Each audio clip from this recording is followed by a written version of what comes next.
সারা দেশের মানুষেরা যেভাবে করে জামাত ইসলামের প্রতি তাদের সমর্থন ব্যক্ত করছে, যে জনস্রোত তৈরি হয়েছে, পুরুষ নারী নির্বিশেষে সবাই যেভাবে করে জামাত ইসলামীকে সমর্থন দিচ্ছে, সেই জিনিসটার প্রতি ঈর্ষান্বিত হয়ে কোনো মহল হয়তোবা এই কার্যক্রমকে পরিচালনা করে থাকতে পারে, সেটা আমরা মনে করছি। তবে আমরা এটাও বিশ্বাস করি, এরকম কোনো তৎপরতা চালিয়ে কোনো সাইবার আক্রমণের মধ্য দিয়ে জামাত ইসলামের এই জনসমর্থন ইনশাআল্লাহ থামিয়ে রাখা যাবে না।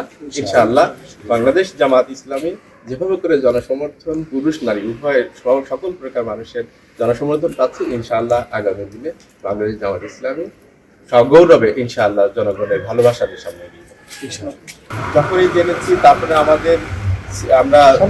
আমরা সেখানে রিজয়েন্টার দিয়ে দিয়েছি, এবং এখন তো সবাই এটাকে ফলো করে, আমাদের আইডিকে ফলো করে, তো সেখান থেকে সবাই ঘিরে যাওয়ার কথা।